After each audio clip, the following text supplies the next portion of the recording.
Welcome to a new edition of the Famous Interviews with Joe Dimino. On this episode, we talk with President of ProBatter Sports, Adam Battersby. The remarkable story of his company's journey embodies the spirit of entrepreneurship, resilience, and the pursuit of a dream. His insights and experiences provide actionable advice for small business owners seeking to navigate the challenges and uncertainties of building a lasting company in today's fast-paced world. With his father, Greg, Adam has embarked on a mission to bring a whole new way of training to America's pastime, baseball. Their company, ProBatter Sports, located in Milford, Connecticut, has pioneered a groundbreaking innovation that fundamentally changes the way hitters prepare for competition by way of the ProBatter Baseball Pitching Simulator. He's got a great story. Enjoy. Well, hey, man, thank you for taking a minute out. And I want to begin our conversation before we get into your work with surviving the last the last 4 years, but probably the last three, more specifically, getting through a pandemic. How did you get through that pandemic, and how did it change you? The pandemic was actually really tough for us because all of our major markets that we sell to, which is like the training center market, basically a gym, Major League Baseball and colleges, they're all shut down. So it was pretty hard on us. But the years after, the year after was really hard for us as well because all of our vendors basically were on half staff, and I mean the timelines for parts were ridiculous. Like it was tough for us. So basically, what we did was we had to reach out to find all new vendors, and now for most of our major parts, we have several vendors, so we can call different vendors, depending on lead times and pricing and availability. So it's helped us in that respect, but the pandemic was not fun for us. So let's get to the heart and soul of exactly what you do for a living. I'm going to put you in front of a bunch of third graders. It's career day, and one of the kids asks you, hey, what do you do for a living? How would you explain what you do and what your company does? Yeah, so our company, we sell video pitching machines, and what that is we put a video screen in front of a pitching machine. So there's a projected image of a pitcher, either a right-hand pitcher or left-hand pitcher, winding up before a ball comes out of a hole in the video screen. So it's really like a simulator and really the closest thing to real-life batting practice that you can have without an actual pitcher throwing the ball to you. So what did you want to be in the third grade? What was your dream? I had no clue. Probably a fireman or something like that. I think that was cool back then. Or fireman or mailman, or I'm not quite sure. So how did you get to this point? Talk to me a little bit about where you were born and raised and how this fascination and this entrepreneurial spirit grew into who you are today. Yeah, so when I grew up, my dad was always my baseball coach, and he was a big baseball guy. I was a big baseball guy, and he built me a batting cage in my backyard. So basically, it's a two-wheel pitching machine, a jugs pitching machine, which, it was good at the time.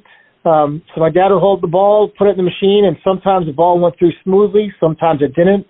And when it didn't, it kind of screwed up your swing a little bit. Which is why a lot of baseball players don't like pitching machines because it messes up their timing. So my dad, and then also, when you go from a fastball to a curveball, you have to adjust the dials, which control the wheel speeds, tilt the pitch machine, throw test pitches until it's a strike. So at that point, you know what's coming. You don't learn how to hit the pitch. You just learn where to put the bat. So growing up, I hit the fastball great, curveball not so great. So my dad, who's actually a full-time patent attorney, has an engineering background, basically said, you know what, let's come up with a three-wheel pitching machine that's fully programmable and has a video screen in front of it. So basically, we hired some engineers, and then, we got off and going. So talk to me about when this kind of started taking hold. When did you know you had a hit, that it was bigger than maybe you thought it was going to be? How did all of that gain steam? Yeah, so we started in 1999, and our first customer was actually the Chicago White Sox. So once we had a big league team, buy a machine, we knew we had something, which we knew was exciting. It did take us a while to get to that point. I think it was like 8 engineers throughout the way to kind of bring different ideas, cost reduction, all that stuff. But I think the Chicago White Sox being the first customer definitely helped, create the company. Yeah, that's a pretty big deal. So talk to me about who's been a hero for you, an inspiration for you. Inspiration. I guess there's few. I mean, growing up, I was a New York Mets fan. Now I'm a Yankee fan because Yankees bought 5 machines, so they basically bought me as a fan. But I always liked Gary Carter because I was a catcher growing up. So Gary Carter was the Mets catcher back then, and I always looked up to him. I thought, he was a great player and great guy. So the baseball sense, probably him. So I got a good Mets story for you here. When I was growing up, my favorite player of all time was Dwight Gooden. I had posters all over my room. He was my guy. Yeah. And I actually covered an event here in September where he came to the Negro Leagues Baseball Museum in Kansas City and got inducted into the Hall of Fame, and I got to meet him. And he was phenomenal. They always say don't meet your heroes, but Doc was he was stellar. Yeah, nice. That's pretty cool. So I remember that time period, and I'm going to ask you this because I got an answer for you. If you could go back in time and see one baseball game or moment, where are you going? Yankee Stadium. Back we had all the greats on that team. I would definitely say. Yeah, I would definitely be there in '86, Game 6, when that ball went underneath Buckner's legs. What's funny is I actually have a picture framed in my office right above my desk of Wilson running to first base and when the ball going through Billy Buckner's legs.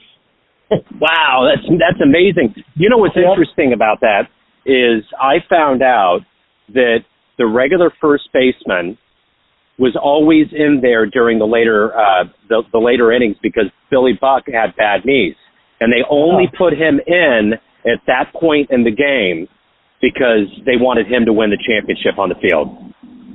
Huh. And what happened? Yeah, there you go. So you take that piece of trivia and just ponder it for a minute. It's wild. Yeah. So let me ask you this. What is your motivation every day to wake up and to run the company and to evolve as a human? What is your motivation? I guess just get better every day. That's a goal. If you have a bad day, you got to improve on it, figure out how to improve on it, and execute, and just be a better person every day, both work-wise, person-wise, in all aspects, father-wise, family-wise. So you've been at this for a while with the company as an entrepreneur. What has been one of the best success stories that you've overseen with the company? There's a few. One that comes to mind is when I met Brian Cashman and we negotiated our first deal with the Yankees. So basically went to the stadium, the old stadium. That was on the old machine, sold the machine, and met with him, went down to the batting cage with him, spent about half an hour, 45 minutes with him. So that was really cool. I was in his office, kind of seeing the whole innards of the Yankees organization. Then they turned around after 1 year, they built a new stadium, and then they bought 4 more machines to put through their, the big league stadium and also the minor league affiliates. And also they donated one to the CBA, which is the Chinese Baseball Association. So that was pretty cool. Another cool thing was getting into cricket. We sold to national teams in the UK, in Australia, and the ICC Dubai, which is the International Cricket Committee or Council. So that was pretty cool because we never thought when we started the company that we would get into cricket, and we did. And I think the last one was when University of Florida picked up a cold call, and usually some of those big name colleges, they don't pick those up. So they ended up.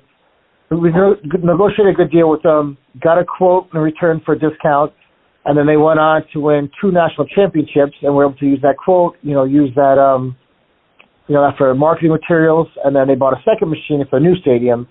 And then actually, when we got the old machine back, when they bought the newer style machine, we refurbed it, and then Mo Vaughn actually bought it for his kid. So that was pretty cool.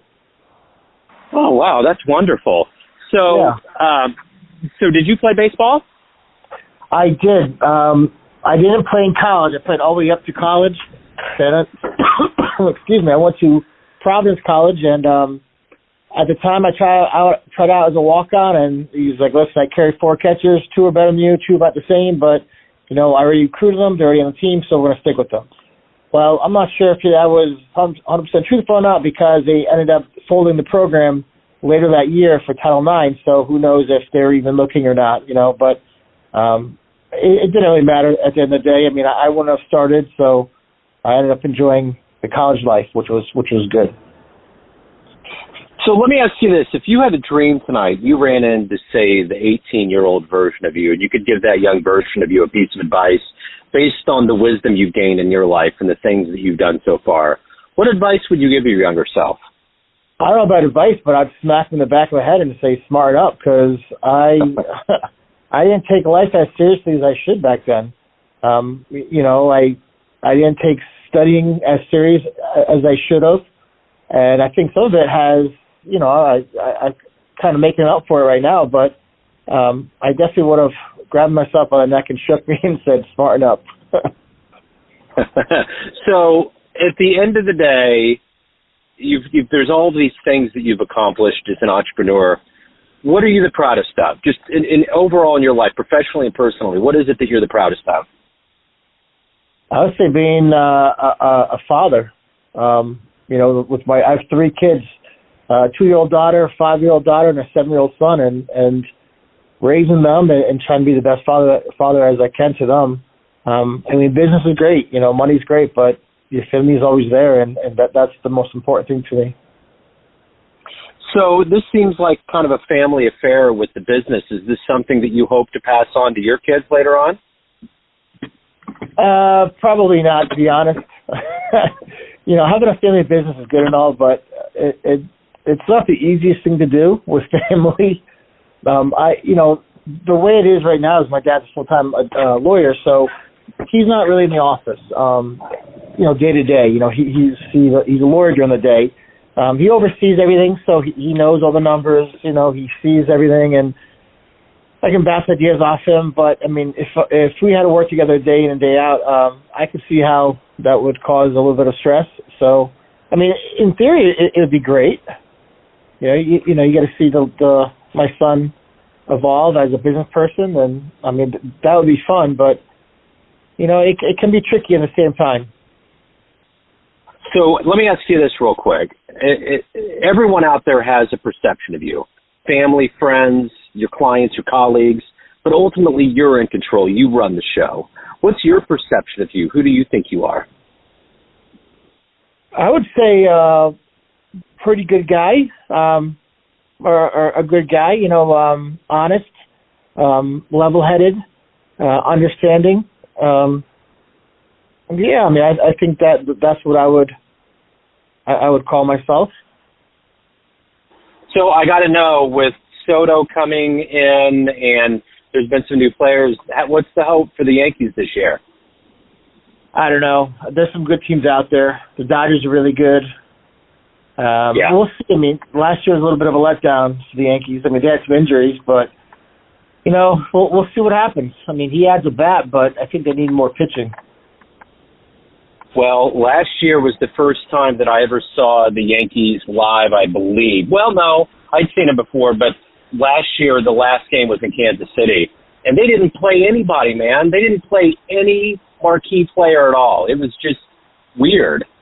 So, we won the game, but I think one of the big reasons to go out there was Zach Greinke. It was perhaps his last game as a Royal, but it was strange. They didn't have anybody that was of note in the lineup at all. But, it kind of seems like the Yankees are just trying to find their way right now, trying to find some level of gelling together as a cohesive. Yeah, I think, the last game last year, they probably were playing some of their backups to see what moves they had to make in the offseason, I would guess. Because they have to make some kind of moves to stay relevant. Yeah, for sure. Well, hey, man, if anyone out there wants to reach out, they want to get involved with your company, what's the best way to do that? Yeah, so if you go to www.probatter.com, ProBatter Sports is the name of the company. Or if you have any questions, you can always give me a call at 203-874-2500. Perfect. Adam, thank you, sir. I appreciate your story. I appreciate your time. Best of luck with everything, man. Oh, well, thank you, and thanks for having me on. Thanks for tuning in to another famous interview with Joe Dimino, where we cover the world of art, literature, business, spirituality, music, and more from around the globe. Our esteemed theme music was composed and produced by the great E.E. Pointer of Kansas City's River Cow Orchestra. If you want to hear more interviews, visit the Famous Interviews with Joe Dimino channel on YouTube. You can also find us on Spotify and Apple Podcasts. Thanks again for listening, and until next time.